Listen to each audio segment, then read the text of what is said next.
우리 소명교회 성도님들은 보니까 겸손해서 그러신지 다 뒤에만 가서 앉으시더라고. 다음 주부터 한 2칸, 3칸씩 좀 앞에 앉으시기를 부탁을 드립니다. 저 비디오 이렇게 유튜브 영상 나가는데 보니까 한 사람도 잘 안 보여. 앞으로 쫙 나와서 앉아 계시면은 우리 교회가 예배 시간에 가득 찬 것 같이 보이잖아요. 보이기 위해서 하는 게 아니라 그래야 은혜 받고 또 영적으로 회복될 줄 믿습니다. 자, 제가 이렇게 보니까 여기 계신 분들이 대부분 이민 1세대들입니다. 이민 1세대. 그죠? 그 보통 보면은 이민 1세, 뭐 1.5세, 2세 이렇게 얘기하잖아요. 1.5세는 보통 보면은 한국말도 좀 잘하고 한국 문화도 잘 알고 미국 문화도 잘 알고 영어도 잘하면 1.5세야. 그런데 한국말은 못하고 이제 미국 와서 태어났거나 그래서 영어만 이렇게 하는 우리 자녀들 보면은 2세. 근데 한국말은 조금 하지만 그렇게 잘하지는 못하고 영어를 좀 잘한다 그러면 1.2세 그렇죠. 그 다음에 뭐 1.7세 막 이렇게 나눕니다. 그런데 한 세대를 여러분 몇 년 정도로 이렇게 대충 생각하십니까, 여러분은? 시편 90편 10절에 보면은 우리의 연수가 70이요 강건함은 80이라도 우리의 연세의 자랑은 수고와 슬픔뿐이요 신속히 가니 우리가 날아가나이다 라고 시편 기자가 얘기를 합니다. 이걸 보면은 한 세대를 70년 정도로 보는가 이렇게 얘기를 할 수 있죠. 그렇지만 또 어떤 학자들은 신학자들은 30년 어떤 사람은 40년 50년 또 이렇게 심지어 어떤 분들은 100년이 한 세대다 이렇게 보는 학자들도 있습니다. 그런데 오늘날은 한 세대의 길이가 얼마나 짧아졌는지 몰라요. 점점 짧아져 가지고 한 15년 정도를 한 세대로 봅니다. 그래서 여러분 세대 정의를 이렇게 사전에서 이렇게 찾아보니까 세대를 이렇게 정의하고 있어요. 같은 시대에 살면서 공통의식을 가지는 비슷한 연령층의 사람들, 이게 한 세대라는 거야. 그러니까 같은 시대에 살아야 돼. 첫 번째는 동시대에 사는 사람이라 해야 됩니다. 그 얘기는 삶의 경험이 같은 사람들이죠. 그리고 두 번째는 공통의식을 가져야 돼. 공통적인 의식 구조를 가져야 돼. 그래서 가치관과 윤리관과 세계관 같은 것이 이렇게 비슷합니다. 그리고 연령층이 비슷한, 다시 말하면 비슷한 시기에 태어난 사람들, 이 사람들을 한 세대다 이렇게 얘기하는데 이 세대를 분류를 이렇게 쭉 한 게 있어요. 그걸 제가 조금 말씀을 드릴 텐데 여러분들이 나는 어느 세대에 속해 있나 한번 생각해 보시기 바랍니다. 자, 1901년부터 1924년까지를 The Greatest Generation, 가장 위대한 세대다 이렇게 얘기를 합니다.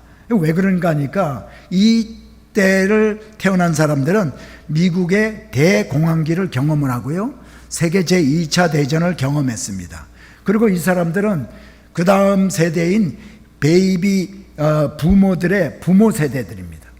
자, 그리고 그러니까 지금 1901년부터 1924년이니까 한 25년 정도 되는 거죠. 그런데 그 다음 세대인 1925년부터 1945년까지 한 20년 동안 이 세대를 The Silent Generation, 침묵시대. 자, 대공황, 그리고 2차 대전 중에 출생한 사람들. 그래서 한국 전쟁을 경험하고 월남전에 파병이 되었던 이러한 세대들. 이 세대들은요, 큰 특징도 없습니다. 정치적으로도 큰 목소리를 내지 않으면서 묵묵하게 일만 했던 세대입니다. 그리고 1946년부터 1964년까지니까 이것도 뭐 거의 한 20년 정도 되는데 저도 여기에 속합니다. 제가 1948년생이니까 이 세대, 이때 태어난 사람들을 베이비 부머 세대다. 전후, 전쟁 후에요, 출생률이 갑자기 이렇게 불어납니다. 그래서 출생률이 급상승하던 이 시기에 태어난 세대, 세계적인 인구 증가에 기여했던 이 세대입니다. 그래서 경제에, 세계 경제에 지대한 영향을 끼친 세대가 바로 이 베이비 부머, 1946년부터 1964년까지 태어난 이 사람들. 그 다음에는 1965년부터 1980년까지, 그러니까 이때부터 한 15년씩으로 줄어듭니다. 이 세대를 제너레이션 X세대다. 이 세대는요, 이 세대니까 바로 우리 큰아들이 이 세대에 속하네요. 독특한 문화, 과소비, 향락을 추구하는 세대입니다. 대중문화에 열광하는 특징이 있어요. 그리고 자기 주장이 강하고 자기만의 세계에 빠지려고 하는 그런 경향이 있어요. 여기 조금 웃는 분을 보니까 자기가 거기 속했나 봐. 자, 그리고 1981년부터 1996년, 이것도 15년입니다. 이제부터는 점점 15년이 한 세대가 되는 거죠. 이 세대를 제너레이션 Y, 아까는 X고 지금은 Y입니다. 이 세대는 정보통신 기술에 능통합니다. 어릴 때부터 컴퓨터를 즐기면서 정보를 수집하거나 오락을 즐기는데 많은 시간을 보내는 세대. 게임도 하고 뭐 어릴 때부터 컴퓨터 가지고 놀고 이런 세대입니다. 이걸 제너레이션 Y라고 합니다. 그 다음에 1997년부터 2012년, 이것도 15년입니다. 제너레이션 Z, 한국말로 하면 Z시대, Z세대. 출생시부터 아날로그는 알지 못해요. 아날로그 알죠? 아날로그는 알지 못하고 디지털만 보고 자란 세대입니다. 우리 손녀딸이 바로, 이제 첫 번째 손녀딸이 바로 이 세대에 속하는데요. 카세트 테이프 같은 거 보지도 못했어요. 옛날에 우리가 가지고 다니면서 카세트 넣고 이렇게 듣던 붐박스 있잖아. 이런 걸 보지도 못했고 알지도 못해. 그래서 제가 얼마 전에 한 몇 년 전에 보여드린 적이 있어요. 그리고 카세트도 꽂아서 이런 카세트라는 게 있었단다. 음악을 우리는 이걸로 들었단다라고 얘기를 했어요. 이 세대. 이게 이제 바로 제너레이션 Z. 그 다음에 2012년부터 2025년, 아직까지 오지 않았죠. 이것도 한 15년 되는 이 세대를 알파 세대라고 합니다. 제너레이션 알파. 이 세대는요, 태어날 때부터 AI, Artificial Intelligence죠. 이 AI에 익숙하고 로봇 가지고 놀고 메타버스, 가상세계를 즐기고 접하는 친구, 이런 것들과 친구하면서 자란 세대를 제너레이션 알파다. 그렇게 얘기를 합니다. 제가 오늘 서론을 말씀을 드리면서 이런 세대 분류를 말씀드린 이유가 있습니다. 그만큼 우리가 금방 들었던 대로 그만큼 우리가 사는 이 사회가요, 문명이 무섭도록 발전해 왔다는 것을 말씀을 드리기 위해서입니다. 자, 문명은 이렇게 발전이 되어 왔어요. 그런데 우리들의 영성은 발전해 왔던 그런 문명에 반비례해 가지고요, 점점 우리들의 영성은 떨어집니다. 제가 미국 처음 왔을 때만 해도 45년 전에 제가 미국에 왔는데요, 5년 6년 전에 왔는데, 그때만 해도 우리가 부흥회라면 부흥회마다 쫓아다니면서 그냥 밤늦게까지 부르짖고 기도하고 그런 신앙생활을 우리가 했어요.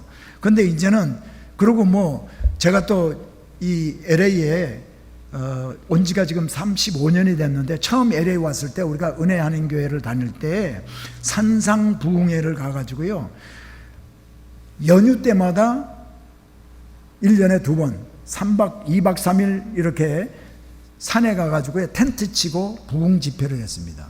거기서 새벽부터 밤까지 텐트 안에서 3,000명 들어가는 텐트 안에서 부흥 집회를 하는데, 성도들이 다 가서 거기 가서 은혜 받겠다고, 또 우리의 영적 생활을 하겠다고 그렇게 부르짖고 기도하며 찬양하던 예배드리던 그런 시대였는데 그런 거 이제는 찾아보기가 힘듭니다.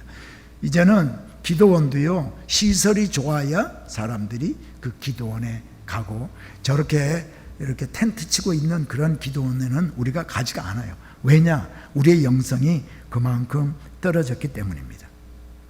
쉽게 말씀드리면은 하나님을 신뢰하고 의지하는 믿음이 점점 식어져 가고 있다는 겁니다. 우리의 몸은 이렇게 교회에 와 있어도 밖에 나가면 하나님을 떠난 삶을 살고 있는 것이 바로 오늘날 우리들의 영적 상태입니다. 왜 그럴까요? 하나님과의 관계를 가로막는 것들이 너무나 많기 때문입니다. 여러분, 하나님과의 관계를, 우리와의 관계를 가로막는 게 누구죠? 바로 사단입니다. 사단인데요, 이렇게 문명이 발전됨으로 말미암아 발전함에 따라서 사단이 사용할 수 있는, 우리를 주님으로부터 멀리하게 하기 위해서 사단이 사용하고 있는 도구가 너무나 많아졌다는 겁니다.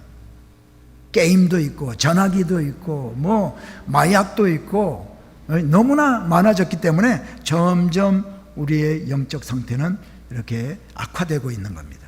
그래서 저는 오늘 우리들의 이 영적 현실을 돌아보고 이대로 과연 좋은가, 아니면 우리가 영적 회복을 이루어야 할지 우리가 한번 다시 생각하면서 결정하고 살자는 의미로 영적 부흥의 길로 들어가자라는 제목으로 말씀을 드리려고 합니다.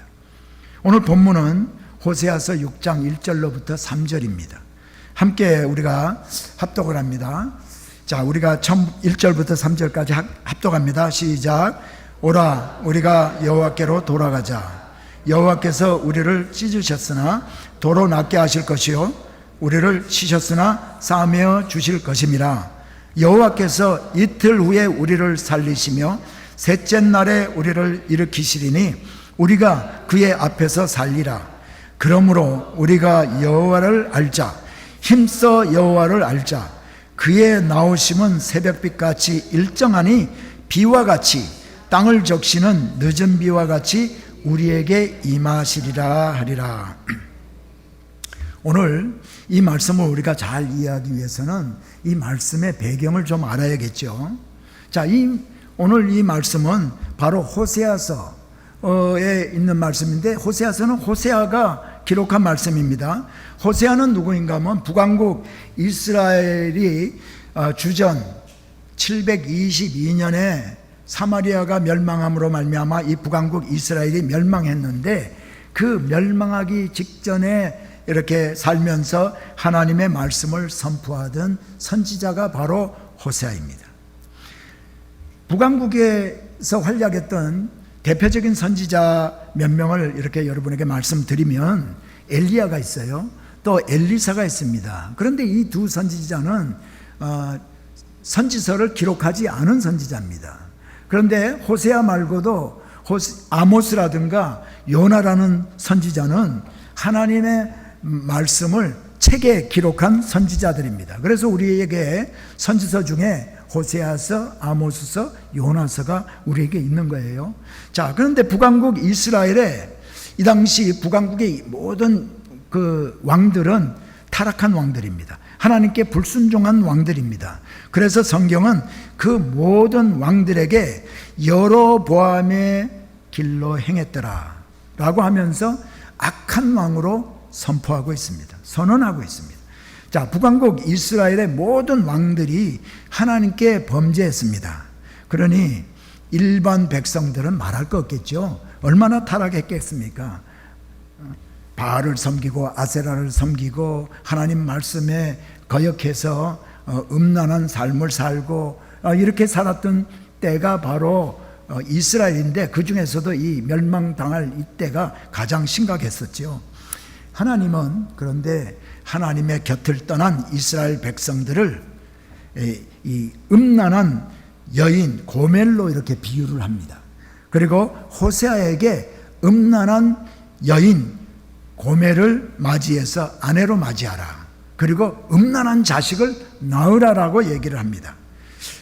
근데 호세아는 이 하나님의 말씀에 순종해서요, 음란한 여인 고멜을 아내로 맞이합니다. 그리고 아들을 낳고 딸을 낳고 또 아들을 이렇게 셋을 낳게 되는데, 이렇게 3명의 자녀를 낳았음에도 불구하고 호세아의 아내가 되었던 이 고멜이요, 방탕한 생활을 계속하고 밖에 나가서 다른 남자와 이렇게 음란한 이런 음란을 찾아서 이렇게 돌아다니게 됩니다. 바로 하나님을 떠난 그 우상을 섬기던 이스라엘 백성들을 하나님은 이 호세아를 통해서 고멜로 나타내고 있습니다.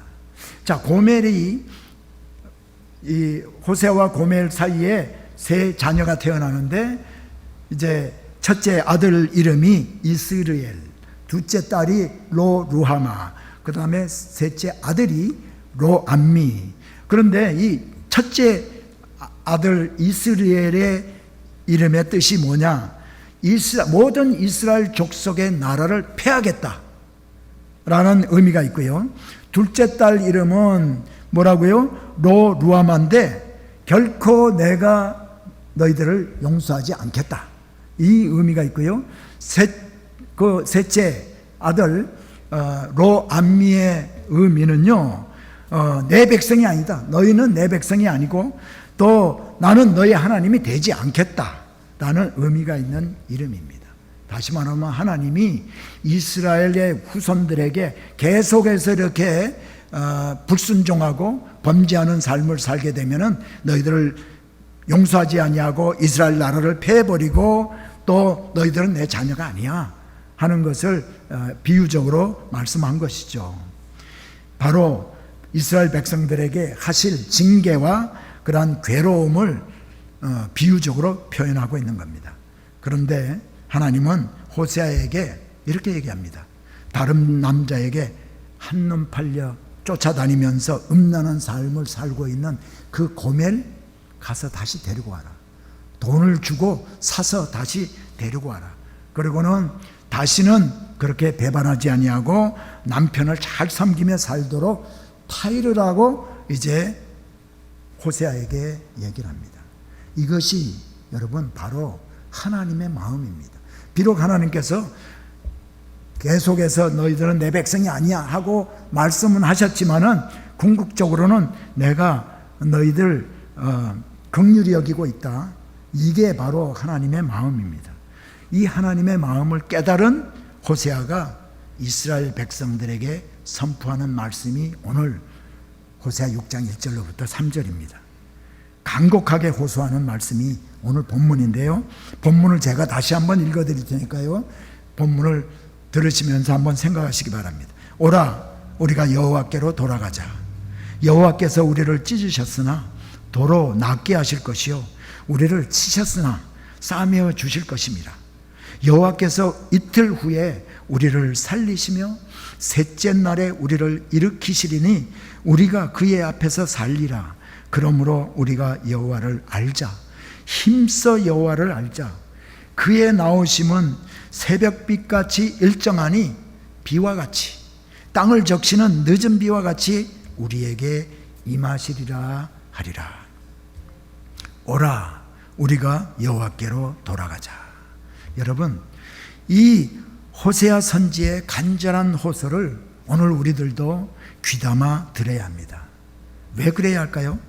오늘날 우리들이 사는 이 사회도 이스라엘 당시보다도 더했으면 더했지 조금 더 나을 것이 없기 때문입니다. 오늘날 우리가 사는 사회가 영적으로는 암흑기와 같습니다. 구약시대에는 바알, 아세라 등 우상의 형상들을 세우고 그것들을 그들이 섬겼다면, 오늘날 우리들은 하나님의 자리에 너무나 많은 것들을 올려놓고 우리가 그것을 하나님보다도 더 중요시 여기고 하나님보다도 더 귀하게 여기고 하나님보다도 그것을 더 앞세우는 우상처럼 섬기며 살고 있기 때문입니다. 심지어 여러분, 한번 우리 자신들을 한번 생각해 봅시다. 하나님 없이는 살 수 있을 것 같아도 셀룰라 폰 없이는 살 수 없을 정도로 우리는 전화기에 의존하고 있지 않습니까? 알게 모르게 전화기가요, 하나님 자리에 올라가 있는 겁니다. 우리가 하나님보다 더 소중하게 여기면서 하나님 자리에 올려놓은 거 제가 하나하나 열거하지 않아도 우리에게는 너무나 많이 있습니다. 영적인 삶을 살기 어렵게 하는 것들이 우리 주위에 너무나 많다는 것이죠. 여러분 인정하십니까? 한 분도 대답을 안 하시네. 대답 안 하시는 거 보니까 영적 회복이 별로 필요하지 않는 분 같습니다. 그런데 그런 분일수록 더더욱 영적 회복이 필요한 줄 믿으시기 바랍니다. 영적 부흥이 그런 분들에게 일어나야 될 줄 믿습니다. 오늘 우리 모두에게 영적 부흥이 일어나야 합니다.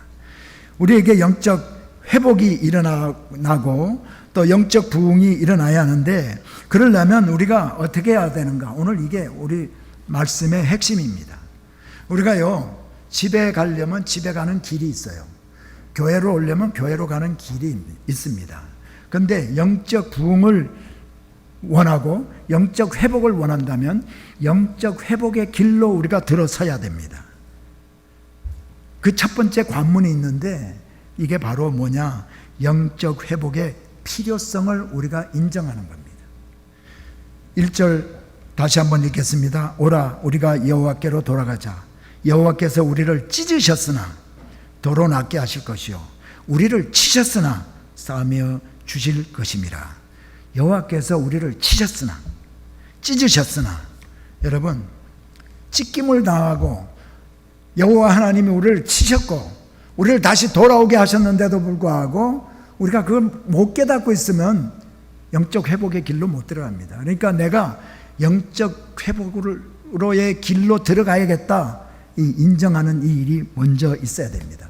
여기에서요, 찢으셨으나의 히브리의 원어의 의미를 보면은요, 이거는 사자가요 먹이를 잡잖아요. 양이라든가 뭐 이렇게 고라니라든가 잡으면은 딱 발로 눌러놓고요, 먹이를 사정없이 입으로 찢고 있는 그 모습을 상상하면 돼요. 여호와께서 우리를 찢으셨으나, 우리에게 아픔이 있습니까? 고난이 있습니까? 힘든 일 겪었습니까? 여러분 그냥 넘기시지 마시기 바랍니다. 나에게 영적 필요가 있음을 깨달을 수 있기를 축복합니다. 하나님의 징계가 불순종하는 이스라엘 백성들에게 이미 임했음을 말을 하고 있는 겁니다. 우리도 마찬가지죠. 징계가 임했음을 알아야 우리가 하나님께로 돌아갈 수가 있습니다. 그러니까 나에게, 우리에게 하나님의 징계가 임하고 있구나. 이것이 바로 하나님이 나를 다시 돌아오게 하기 위해서 하나님이 이런 일을 허락하셨구나 하고 인식하는 것, 인정하는 것이 가장 먼저 있어야 합니다. 그러므로 영적 부흥의 첫 관문은 영적 회복이 나에게 필요함을 인정하는 겁니다. 병을 여러분 고치려면 내가 병든 것을 먼저 인정해야 의사 선생님을 찾아가지 않겠습니까?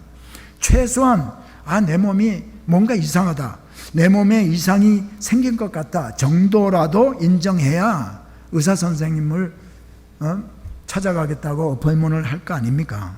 그래서 영적 상태를 점검할 수 있는 몇 가지를 제가 먼저 한번 말씀을 드리겠습니다. 한 가지라도 나에게 해당이 된다면, 그리고 여기에 내가 말씀드린 거가 아니더라도 마음에 여러분이 나는 이런 상태니까 영적 상태가 필요하구나 한번 깨달을 수 있기를 바랍니다. 자, 몇 가지 제가 말씀을 드립니다. 하나님이 응답하실 것이라는 믿음이 없이 기도하게 된다. 하나님이 나와 함께 동행하신다는, 매일매일의 삶 가운데 나와 함께 동행하셔 하는 믿음이 없다. 하나님의 말씀에 대해서 정말 그럴까 하는 의심이 때로는 들기도 한다. 기도에 대한 열정이 점점 식어지고 있다. 하나님께 내가 일방적으로 기도만 하지 하나님의 음성이 들리지 않는다. 하나님의 말씀을 읽는 동안에 하나님이 내게 주시는 말씀이라는 이런 감동이 없다. 예배를 간절히 사모하는 마음이 적다. 예배를 예수를 꼭 이렇게 믿어야 하나? 이런 생각이 들기도 한다. 섬기는 일이 힘들 때 교회를 때려치고 싶은 생각이 들 때도 있다. 좀 편한 교회, 좀 큰 교회를 한번 옮겨볼까 하는 생각도 든다. 교회와 사역자에 대한 비판적인 생각이 자주 든다. 교회에 위선적인 성도들이 많다. 하나님께 드리는 예배가 나에게 우선 순위에 들지 않는다. 주님을 영접하는 자가 교회에 점점 적어지고 오히려 교회에서 실족하는 성도들이 늘어난다. 주님으로부터 받은 내 직분과 의무를 내가 가볍게 여긴다. 여러분, 여기에 조금이라도 이렇게 해당이 된다면은 영적 부흥이 일어나야 합니다. 그런데 여러분, 나에게 영적 부흥이 필요하다. 영적 회복이 필요하다. 우리 교회에 영적 부흥이 일어나야 한다. 이것이 깨달아진다면 축복입니다. 왜? 하나님께 돌아갈 수 있기 때문입니다. 회복이 되어질 수 있기 때문입니다. 하나님과의 관계가 바로 세워지게 될 수 있기 때문입니다. 그 두 번째 관문은 뭔가? 영적 부흥에 들어가면 또 만나는 두 번째 문이 있어요. 이 문은 주님께 대한 신뢰 회복입니다. 신뢰 회복. 믿는 믿음이 다시 생겨야 된다는 겁니다. 여러분, 우리가 사는 동안에 많은 일들을 우리는 경험하면서 삽니다. 사람들에게 배반을 당하기도 하고, 사업에 실패를 하기도 하고, 우리가 질병에 걸리기도 하고, 또 갑자기 사고를 당하기도 해요. 그런가 하면 좋은 일도 만납니다. 사업이 잘 됩니다. 또 내가 소원한 대로 모든 것이 순조롭게 이루어집니다. 우리 아이들이 공부도 잘해서 좋은 학교 들어가고 좋은 직장에 들어가서 행복한 것을 느끼게 됩니다. 그리고 또 그 착하던 자녀가 또 어느 날 갑자기 불순종하게 됩니다. 그래서 내가 심적 고통을 받기도 합니다. 여러분, 이런 일들을 우리는 겪으면서 살고 있어요. 그런데요, 이런 일들이 일어날 때 그냥 일어나는 걸로 생각하는 사람들이 너무나 많아요. 우연히 일어나는 걸로 생각하는 경우가 많다는 거죠. 왜냐고요? 모든 생명체도 우연히 만들어지고 돌연변이를 통해서 각종 생물들이 만들어졌다고 믿기 때문입니다. 여러분, 세상 사람들이 이걸 믿는 이 진리를 뭐라고 그래요? 진화론이라고 합니다. 진화론. 그런데요, 이것은 진리가 아니라 잘못된 이론입니다. 이 세상에 우연히 일어나는 일은 아무것도 없어요. 하늘과 땅, 달과 별, 태양, 각종 식물, 각종 동물, 이 모든 것들은 하나님이 직접 말씀으로 창조한 피조물인 겁니다. 원숭이가 진화가 되어서 인간이 된 것이 아니라 하나님이 인간을 자기의 형상대로 특별하게 창조하신 것입니다.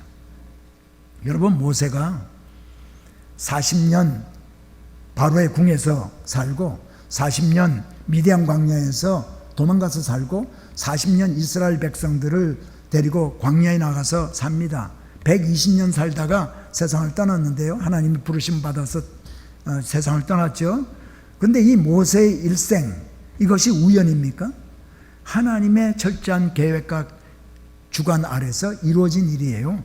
그뿐이 아닙니다. 야곱의 일생을 돌아볼까요? 야곱이 형 에서를 속이고 또 형이 죽이겠다고 해서 도망가서 하란에 가서 살다가 돌아오고 또 살다가 애굽에 자기 자손들을 데리고 70인이 애굽에 가서 살다가 그 자손이 400년 동안 거기에 있다가 나중에 이스라엘로 가나안 땅으로 돌아오게 됩니다. 이 모든 것들이 우연히 일어난 일일까요? 하나님은 창세기 15장에 보면요, 내 아브람 보고 내 후손들이 내가 알지 못하는 이방 나라에 가서 400년 동안 객이 되어가지고 섬기겠다라고 얘기를 미리 이미 아브라함에게 하셨어요. 그 일이 요셉을 통해서 이루어지고 야곱이 야곱의 후손들을 데리고 감으로 말미암아 이루어집니다. 바울이 다메섹으로 가는 도상에서 예수님의 큰 빛이 이렇게 비치고 예수님의 음성을 듣게 됩니다. 예수님을 만나게 됩니다. 여러분, 이게 우연입니까? 하나님의 철저한 계획 가운데 일어나는 줄 믿습니다. 예수님께 택함받은 12제자, 자기들이 우연히 예수님을 만난 것 같지만 예수님이 철저하게 하나님의 그 간섭 가운데 만나게 하시고 제자로 삼으시고 또 또 그들로 하여금 복음이 전파되게 하신 것입니다. 여러분, 우리의 삶에 우연히 일어나는 일은 아무것도 없는 것을 믿으시기를 축복합니다. 여러분, 이 사실, 나에게 일어나는, 우리에게 일어나는 모든 일들이 우연이 아니라 하나님의 주권 가운데 일어나고 있다라는 이 믿음을 우리가 회복해야 합니다. 1절을 다시 봅니다. 오라, 우리가 여호와께로 돌아가자. 여호와께서 우리를 찢으셨으나 도로 낫게 하실 것이요 우리를 치셨으나 싸매어 주실 것임이라. 하나님은 어떻게 해주신다고요? 찢고 또 치셨지만은 도로 낫게 하시고 싸매어 주실 것임이라 라고 말씀하십니다. 누가요? 여호와 하나님께서. 우리에게 일어나는 일들이 하나님이 하셨고 이제 그 하나님이 도로 낫게 하실 것이고 하나님이 싸매어 주실 것이라는 믿음을 가지면 하나님 앞으로 돌아갈 수 있습니다.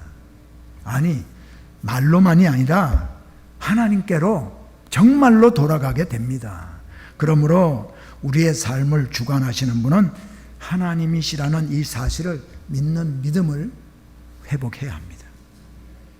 이제 신뢰를 회복한 사람이 가게 되는 세 번째 통과해야 되는 문이 있는데 그게 뭔가? 부르짖고 기도하면서 간절히 구하고 찾는 겁니다. 누구를 구하고 찾아요? 여호와 하나님을 찾고 구하는 겁니다. 예레미야서 29장 11절로 13절을 제가 읽어드립니다. 여호와의 말씀이니라. 너희를 향한 나의 생각을 내가 아나니 평안이요 재앙이 아니니라. 너희에게 미래와 희망을 주는 것이니라. 너희가 내게 부르짖으며 내게 와서 기도하면 내가 너희들의 기도를 들을 것이요 너희가 온 마음으로 나를 구하면 나를 찾을 것이요 나를 만나리라. 바벨론에 의해서 멸망당하고 있는 이 유다 백성들에게 하신 예레미야를 통해서 하신 말씀입니다. 한 번 더 읽어드립니다. 너희를 향한 나의 생각을 내가 아나니 평안이요 재앙이 아니니라. 너희에게 미래와 희망을 주는 것이니라. 너희가 내게 부르짖으며 내게 와서 기도하면 내가 너희들의 기도를 들을 것이요 너희가 온 마음으로 나를 구하면 나를 찾을 것이요 나를 만나리라. 여러분, 하나님께 기도하는 것 쉬운 것 같으면서도 쉽지 않은 것이 바로 기도입니다. 왜 쉽지 않죠? 하나님이 나의 기도를 들으신다는 믿음이 있는 사람만이 기도할 수 있기 때문입니다. 짧은 시간 형식적으로 기도해야 하니까 기도 얼마든지 우리가 할 수 있습니다. 그러나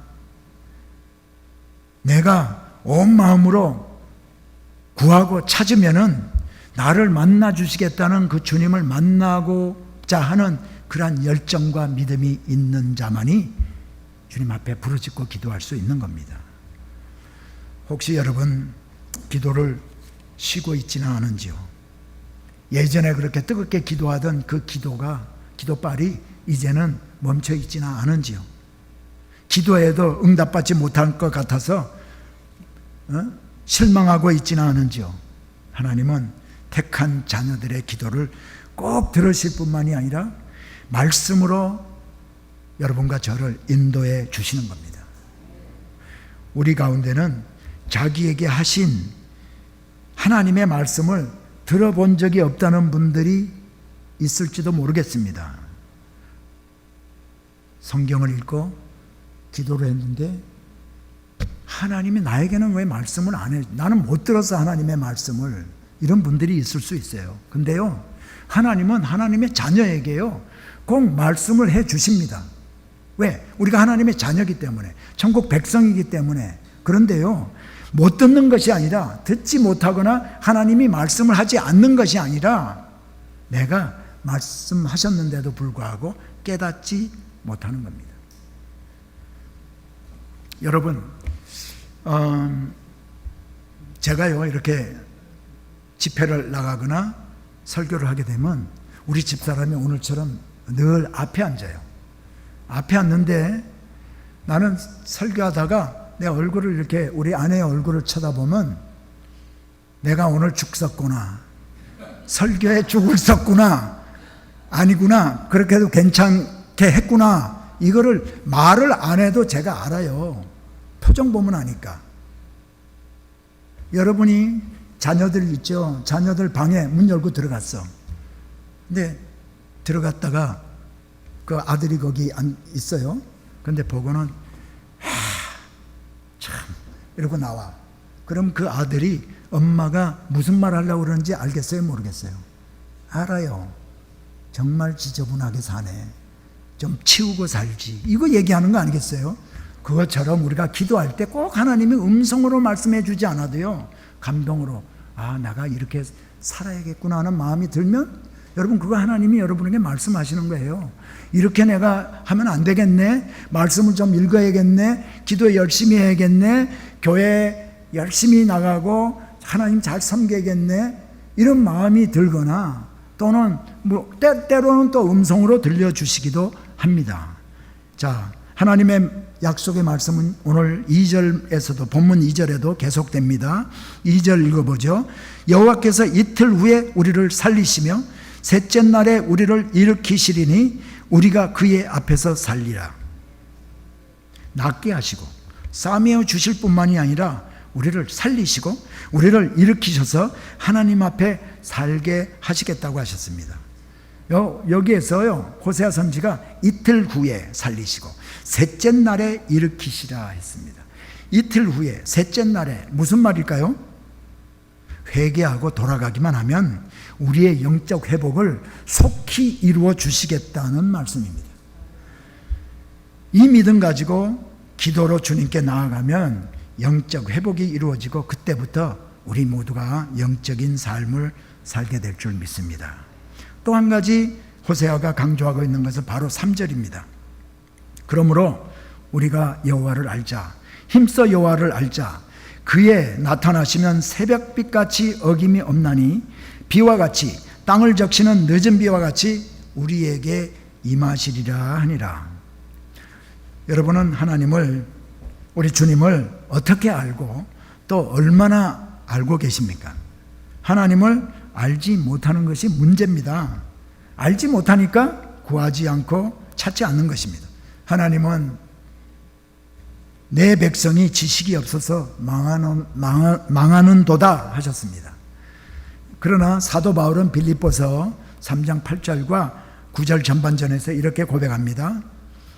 또한 모든 것을 해로 여김은 내 주 그리스도 예수를 아는 지식이 가장 고상하기 때문이라. 내가 그를 위하여 모든 것을 잃어버리고 배설물로 여김은 그리스도를 얻고 그 안에서 발견되려 함이니. 예수 그리스도 알고 나니까 모든 것을 해로 여길 수 있었고 모든 것을 배설물로 여길 수 있었다라고 사도 바울이 지금 고백하고 있는 겁니다. 하나님을 제대로 알게 되면 사도 바울처럼 삶에 놀라운 변화가 일어납니다. 그래서 범사에 감사하는 사람이 되고 항상 기뻐하는 사람이 되고 원수까지도 사랑할 수 있는 사람이 될 줄 믿습니다. 그러니 여러분, 주님을 우리가 알려고 해야 되지 않겠습니까? 힘써 여호와를 알라 하는 말씀이 여러분 이해가 되시죠? 본문 3절 후반부에 이렇게 말씀하고 있습니다. 그의 나타나심은 새벽빛같이 어김이 없나니 비와 같이 땅을 적시는 늦은 비와 같이 우리에게 임하시리라 하니라. 여러분, 우리가 이제 밤에 잠을 잡니다. 근데 밤에 잠을 자기 전에 내일 아침에 새벽이 오지 않으면 어떻게 할까 걱정하는 사람이 있으세요?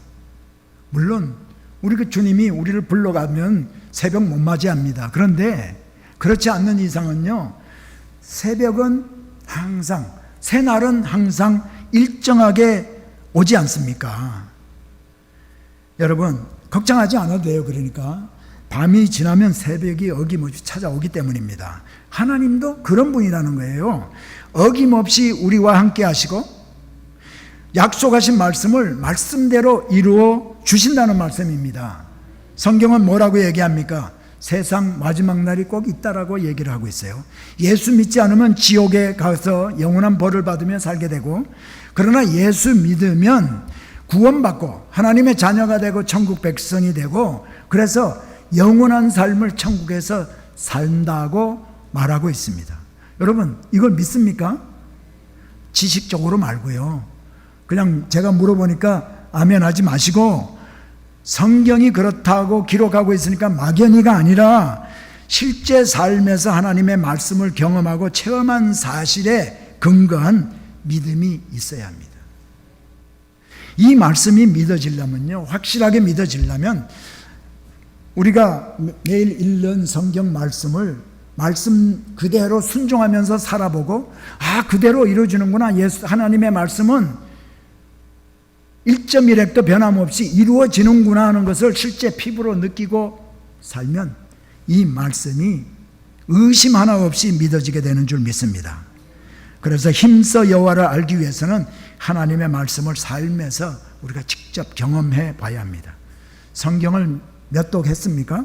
참으로 귀합니다. 성경 말씀을 많이 읽고 묵상해야 합니다. 그런데 더욱 중요한 것은 읽고 묵상한 하나님의 말씀에 순종하고자 하는 노력이 있어야 합니다. 말씀을 내 삶에 적용하고 실천할 때 하나님이 어떤 분인지 더욱더 확실하게 알게 되고 그래서 주님을 더욱더 의지하고 더욱더 신뢰하게 되는 것입니다. 이것이요, 직접적인 예가 될지는 모르겠지만은 아는 것에 대한 예를 좀 한번 들어보겠습니다. 우리 부부에게는 두 아들이 있어요. 딸을 못 낳습니다. 목매달이에요. 그런데 어머니 날 성탄절이 되면은요, 물론 아버지 날에는 아버지에게 이제 또 선물을 하지만은 어머니 날, 성탄절 이런 절기가 되면요 선물을 보내는데 뭐 여러분들도 다 자녀들이 그렇게 하겠죠. 이제 우리 아이들이 자기들 나름대로 엄마가 이거 좋아할 거야 하고 선물을 사서 보내요. 가지고 오기도 합니다. 그런데 제가 봤잖아요. 수십 년을 봤는데 거의 매번 우리 집 아내는 마음에 들어 하지 않는 겁니다. 왜 그럴까요?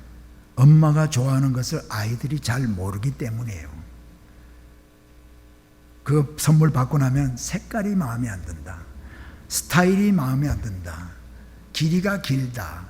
뭐 하여튼 각종, 그리고 때로는 이거는 나에게 필요하지도 않는 거 이거 왜 사왔지?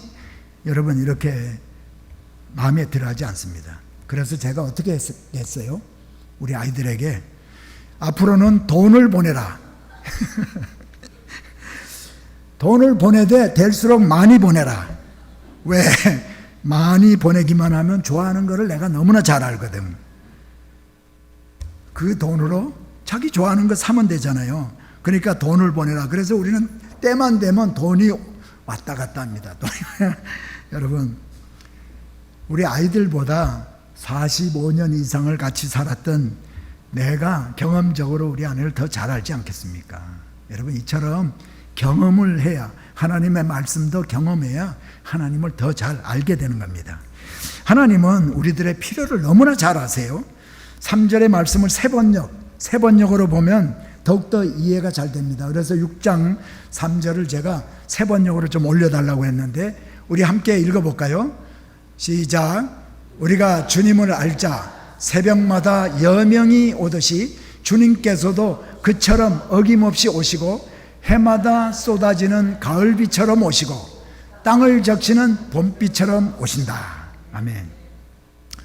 9월을 10월에 오는 비를 이른비라고 하는데 이 가을에 오는 가을비입니다. 그리고 3, 4월에 오는 비를 늦은비라고 하는데 이 봄비라고도 하죠. 그런데 이스라엘에서는요, 봄에 오는 이런 비, 이 비는 꼭 와야 돼요. 이 비가 와서 봄에 3, 4월에 와서 땅을 적시고 그래야 씨를 심고 또 씨가 싹을 내는 거예요. 꼭 필요합니다. 가을은 어떻습니까? 가을에 오는 늦은 비, 그러니까 9월달, 10월달에 오는 이 비는요 꼭 와야 돼요. 왜? 밀과 보리 농사에 그 밀과 보리의 알곡이 익어가는데 비가 와야 꼭 되는 거예요. 오늘 호세아의 6장 3절의 말씀은 하나님은 약속의 말씀을 어김없이 지켜주시고 우리에게 특별히 필요한 것을 때에 맞춰서 어김없이 공급해 주시는 분이라는 겁니다. 여러분, 이 확신을 가지려면 어떻게 해야 한다고 합니까?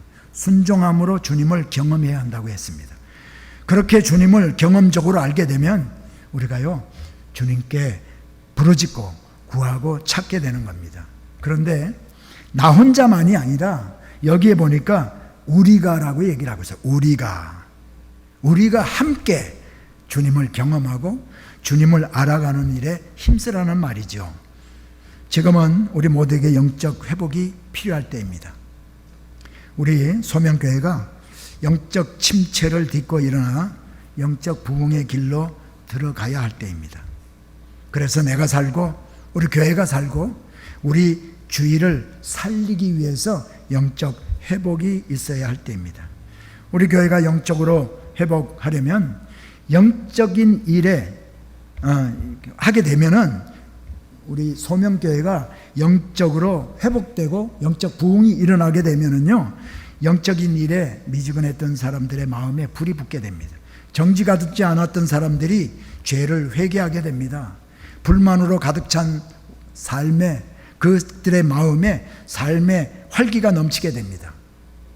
무슨 일로 낙담했던 성도들이 삶의 의욕을 느끼고 소망을 가지게 됩니다. 주님이 함께 동행하고 있음이 여러분 믿어지게 됩니다.